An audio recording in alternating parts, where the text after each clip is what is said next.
Oh, it started recording already. Good day. It is Musings with Mookie. I woke up today. The kids are with their other parent. I don't know if I got into the other parent name with the or title, but I'm not going to get into it today. I woke up in a good mood. No, I woke up relaxed. I wouldn't categorize it as a good mood, but I am in a good mood. I am in some good spirits. I sat down and gave myself essentially a facial at my sink. I'm about to begin yoga, and I just posted something on Substack.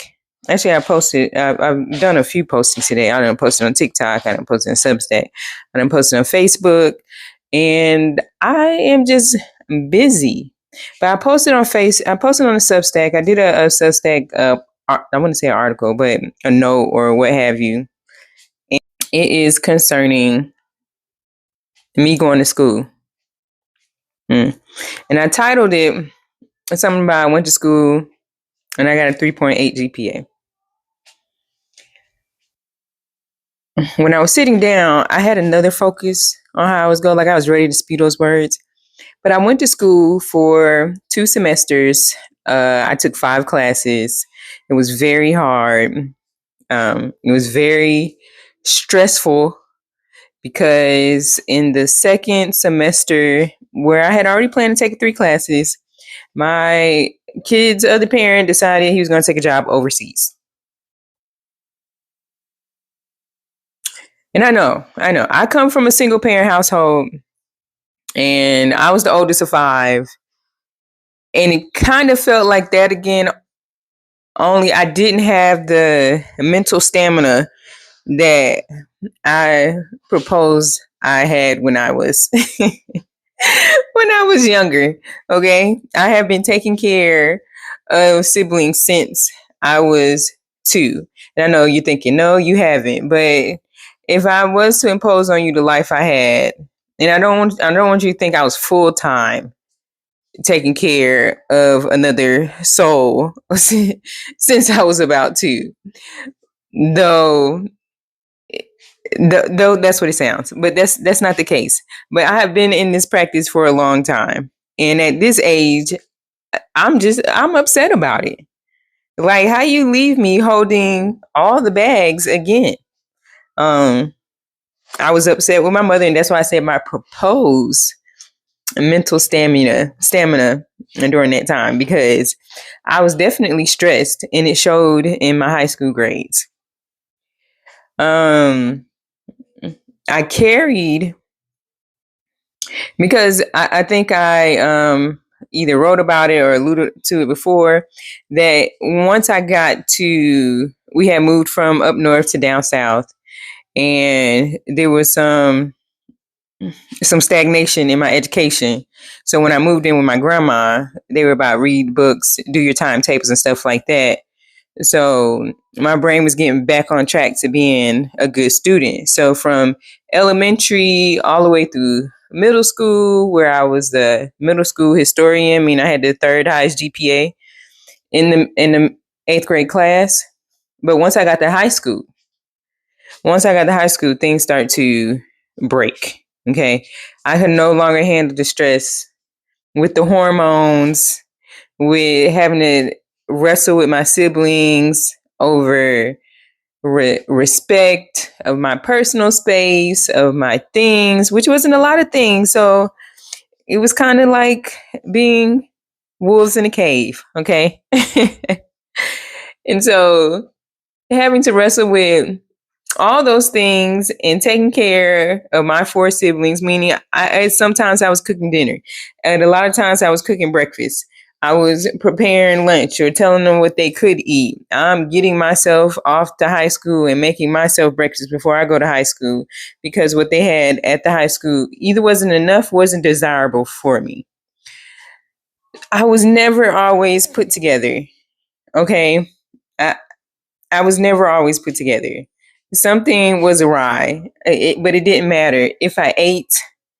Um, and I was also rushing to get to the bus stop. So while I understand my boy's complacency in having to get on the bus in the morning, I have a hard time understanding that with the bus stop being right down the street, that they can't get up. I was literally running a block or two.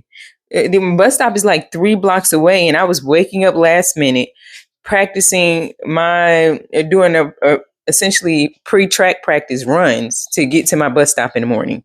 Sometimes chasing down the bus and waving the bus. Do you know? Wait, what I wouldn't give back then for my bus stop to just be down the street from my house, where it literally takes them 2 minutes. So I was doing a whole lot, and so my grades suffered. I wasn't gonna. By the time high school ended, I was not going to be the third highest GPA. Those hopes were dashed in the ninth grade when I received for homework 50 well 25, because you either did the odd or the even, and then we slowly got up to doing 50 problems that we had to write by hand and show our work, where if there's 100 problems, you're going to do the odd, or you're going to do the even, or this class is going to do it was a whole thing with the teachers. They was trying to stay ahead of us because as the students of today, we were increasingly knowing how to finagle the system. Hey, you did the homework, you had even or odd. It was a lot of community cheating. I was okay, cheating. Yeah, cheating. I mean, but it was homework. So, but you still had to show your work, and then you had to go up to the board and write out the problems. They need to bring some of that back, actually, because it has to. In order for it to stick into the human's head, it has to be. We have to use our phalanges. Okay, we need to be able. We need to program our body to do this and make a mental connection. All this typing it in the computer is not. It does not make it stick. But yeah, so 9th through 12th grade was very tough for me academically. I also went to an accelerated high school, or academically inclined high school, meaning all my classes were going to be honors. Okay. Now there's some students that took AP classes, but I did not. All my classes were just honors. I started in Algebra 1, but there were some other courses that I took. I did end up in AP English because I was good at English. I like writing. I was good in language arts, so I like writing. I was also good in history, and I ended up taking 3 foreign languages. And I passed all my foreign languages with A's. And so when I develop something, I lean into the foreign languages I once had studied. Like if I'm going to name something, like my author's name is Mookie toujours, that is French because I took French. Well, toujours is French. But I say this, I'm on this musing to say that yes, I have a 3.8 GPA. But throughout high school, I did not. I graduated with a C. And then I went back to school when I was in the military. And once I left the military, I gave it one more chance in school, but I had too many obligations and no free time. No free time to just be. So something had to give. And in 2018, it just gave way. It was like, you cannot do, I ended up in surgery. I called myself being inspired by the other people that be on the surgical bed still. But I was passing out from Demerol. Hey, I am 2 months down the line because as I was recording. But let's just jump back into it. I was on the hospital bed with my brain circling from Demerol. You know what I'm saying? Like I saw these other people giving birth and turning in history papers or closing out thesis or doing math tests after giving a baby. And I was like, yeah, I could do that too. But I couldn't because I didn't know nothing about Demerol. And I didn't know I was going to be given Demerol. But once they gave me this Demerol and I was doing good before, I didn't know nothing about it. And I am a weakling when it comes to uh, medicinal narcotics. Just leave me out of the conversation. I know my body, and my body be like, oh, girl, you need to tell them to turn the music down. But I'm sitting on this hospital bed in 2018, and I tell them I'm in pain. They say your doctor prescribed you Demerol, and they bring out a needle to put in my IV. That medicine hit me so hard and so fast. The words on the nurse's chart that tells you who your nurse is, and these are the circles to see how you feeling. This is the person that's gonna be coming here checking your vital, like all that in your doctor. That thing started spinning in circles. My chest became heavy. It felt like somebody dropped a ton of cement on my chest. And I laid back in that bed, like if you watch the movies of drug addicts and you see them sink, that is the feeling I felt. That is a visual representation. And so, yeah, I was not going to be able to do any homework on these few days. And yes, it ended up being a few days because for some reason I got an infection. And so they put me on these heavy antibiotics like none other. And by the way, I had to tell them that because my white blood cell count was in a normal range, that I have an infection. My white blood cell count is never in a normal range. But once it's in a normal range, yeah, just go ahead and you need to figure something out. They didn't figure out what type of infection, but they gave me these antibiotics. I mean, they made my stomach hurt, of course. They had me hooked up to an IV. I told them to lower that Demerol. But yeah, I was not going to be doing no homework. I was bloating. Yeah, there was a whole bunch of stuff. So I quit school. I was like, I can't do this. I can't be a single parent and go to school because it was going to force me to put my oldest and my second oldest into a position I swore to myself I would never do, and put them in a position where they would have to take care of me, take care of their infant sister. Well, I think she was around. She was a little over a year, but still, that's still kind of infant or whatever. I told myself I would never do that. I had to change a dynamic that I wasn't unfamiliar with. I had to take on the full responsibility of my parental duties. Not to say that I wasn't doing it, but I had to take on that full role. I had to see what was going on, and I had to let go of something I had a desire for. I wasn't working, so I had money or whatever, but dealing with sickness, dealing with surgery, dealing with recovery, taking some time to myself to put myself in recovery mode was hard. It was humbling. It was something that I didn't see for myself. I didn't see myself in recovery mode, but I had to work. I had to do.